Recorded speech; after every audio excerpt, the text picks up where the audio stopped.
Yeah, good evening, everyone. Thank you all for coming here, sparing your time for this important topic, often ignored topic. And if you are here, means you are concerned about your financial aspects. And at WealthCon, this thank you slide always comes first because we believe in giving, and not taking at all.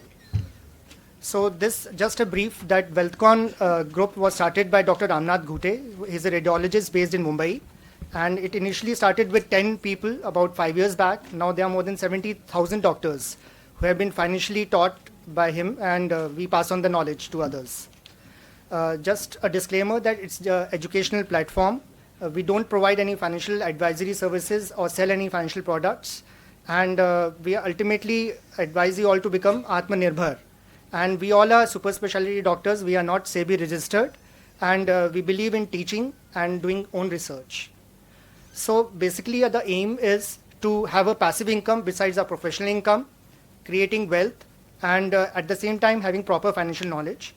We don't believe on any tips. We don't believe in investing in any crypto or any new products. And at the end of the day, we are totally non-argumentative. Take what you want. Don't take what you don't want. Be swan. So it's very important that we as doctors should learn finance rather than believing on an agent who comes on a two-wheeler, sells you lakhs of rupees of his policy, of the ignorant policies, and makes you a fool. Basically, what we want is a passive income. As Warren Buffett has said, never depend on single income. Make investment to create a second source. It leads to a better professional life. It relieves your tension of building any net worth, gives time to pursue your passions, whether it's fitness, sports, spirituality, or anything, and ultimately you're able to chase your dreams. We believe in the psychology. There are two types of psychology. Bad psychology involves investing all the surplus money into the tips given by agents or friends, thinking that it will double in few months, investing in new fads or fashion products, and believing in what comes in the TV news. But at WealthCon, we are taught to set exit plans based on proper calculations, which involve the cost of the product, the taxation, the liquidity, the risk involved, and the return involved, and ultimately diversifying the portfolio into gold, real estate, equity, and debt, which will be taken up in this instruction course. One should always remember the eighth wonder, which is the compounding. That is, if a person starts investing a lesser amount at a younger age, at the end of retirement, he'll be left with a much bigger corpus than a person who starts investing a larger amount at a later age. So earlier the better. And it's never too late. Even if you are 50, it's never too late. And you should always be aware of these terms. Initially, they appear as bouncers, but once you start reading about it, doing your own research, you learn about it. So one is a CAGR, that's a compound annual growth rate. This is used for products where there are single entry and single exits, like gold, real estate, and shares, while extended internal rate of return are for products where multiple SIPs keep going on. And ultimately, the agents only show you the CAGR, while it's the XIRR which is more important, especially for ignorant policies like LIC. So an agent sells you a product saying that you have to invest 1 lakh for 13 years per year, and ultimately you get 5 lakh on 16th and 20th and 25 lakh on 24th year. You will feel that you are getting a lot of corpus when you require it. But if you actually sit down and calculate, the XIR comes to 6%, which is not even beating the inflation. And if we invest all our money into fixed deposits, which if suppose earns 7%, the inflation is 6%. So, and if you are in the 30% tax slab, ultimately you are earning only 4.9%. So basically, you are eroding your wealth. So it's very important that at the end of the day, your passive income should be more than your monthly expenses. That's the only way you can achieve financial independence. And I'll request all of you to take a snapshot of this slide. So basically, this is a gist of the whole topic, that at WealthCon, we recommend the following wealth protection products, which includes most of the debt products as enlisted. And wealth creating products include the equity products, which include the shares and the mutual funds. Ashwini has already told about mutual funds. Dr. Raju will speak about shares. And at the same time, you should diversify into real estate and gold. So basically, there's a statistics which came recently in the newspaper that Indian households, almost 50.7% of the investment is into real estate, just 4.7% investment is into equity, and debt products, which are mostly provident funds, are 5.8%, insurance are 5.9%. Most people keep their bank deposits as FDs or saving bank at 14% and gold as 15%. So the wealth creating products you can see is just 4.7%. So whenever we talk of building a portfolio, we should be aware of having what are true assets versus pseudo assets. So product of prestige, which we call as POPs, include house, car, fancy gadgets, furniture, jewelry. These were pseudo assets. This will not appreciate, rather depreciate. So one should never invest in them. And rather one should invest in true assets, which may be physical, financial, or intangible.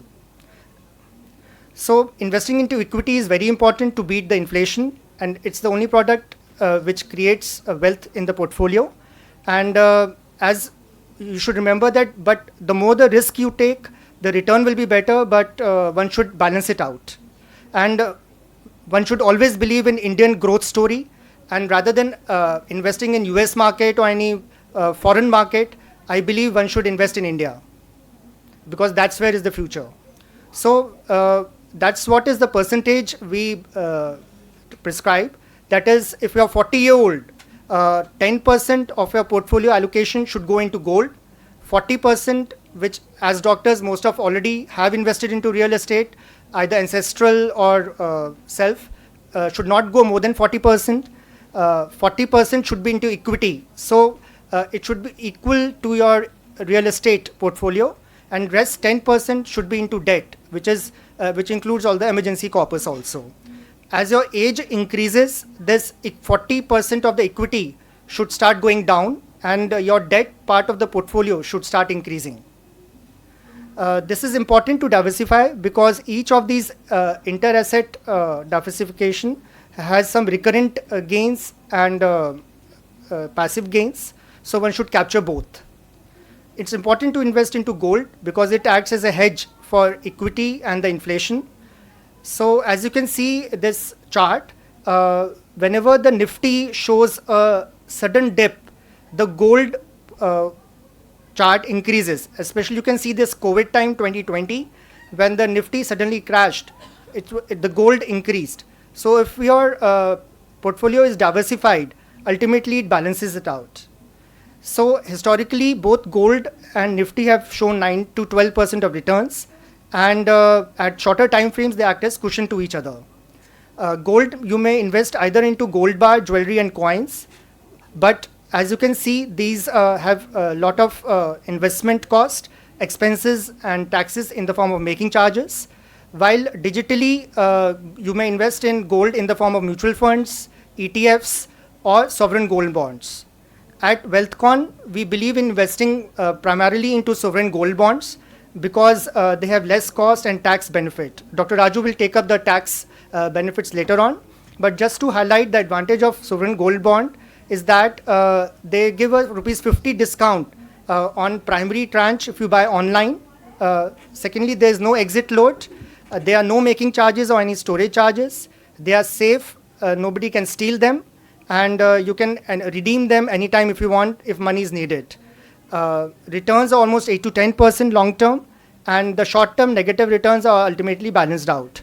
And the main advantage is that you get 2.5% interest per year on the amount of initial investment, and at the end of 8 years of maturity, it's tax free.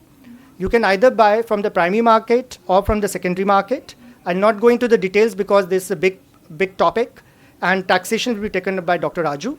So as I already highlighted, sovereign gold bonds is the product one should put in. Ultimately, whatever product you are taking, you should diversify not only inter-asset but also intra-asset. So if equity you are investing in, one should generally open 2 demat accounts. One demat account, you should keep doing a sip and dip kind of a strategy where you make your own portfolio. Dr. Raju will briefly talk about it, how to do that. And don't touch that. And another demat account, you should learn Atmanirbhar, become Atmanirbhar, how to trade. and use that account for trading, short-term trading for short-term profits. And whatever profit you make, you invest it into your long-term equity or in gold. That way, money works harder to earn more money, and it becomes a compounding effect. And ultimately, from around 4,000 stocks, depending on the size, sector, character of the business, risk and returns involved, you narrow down to around 200 or 300 stocks only. That's what we do.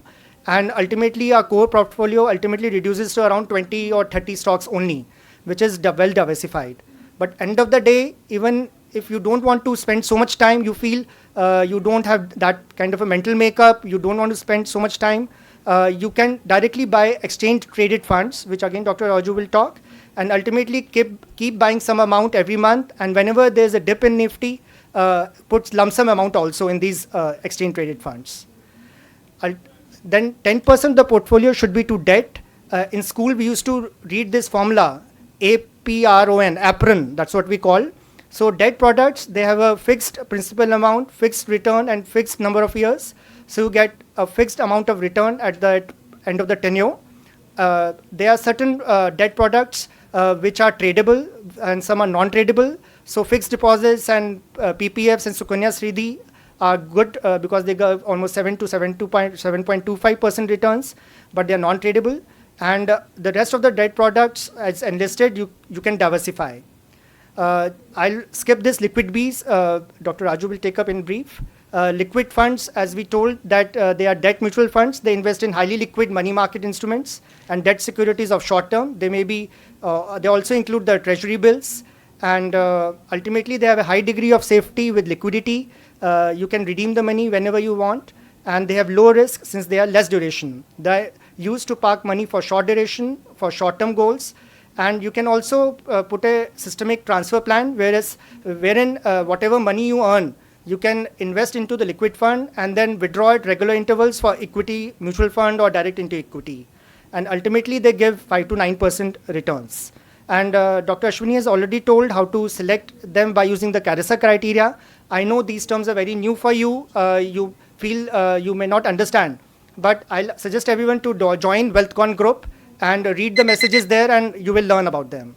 And I'll skip these. These are government securities. Again, these are debt products, very nice to invest for long term. And one line on arbitrage funds. These are equity products, but they act as debt products because they are non-volatile. They give almost 7 to 8% returns over 5 to 10 years. And the main advantage is that they are taxed as equity.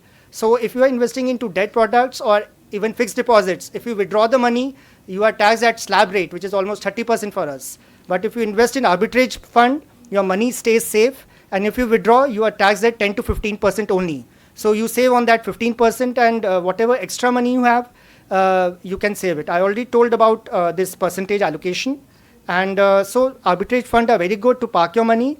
And ultimately, your aim should be passive investing, wherein minimum 50% of the money allocated, you should do a sip and dip strategy. And active investing, trading, should never be more than 50%. Okay, so but ultimately each individual is to oneself, how much capital he has, how much investment he already has, which tier city he's practicing, what kind of practice he has. There are multiple factors involved. Ultimately, you have to become Atmanirbhar.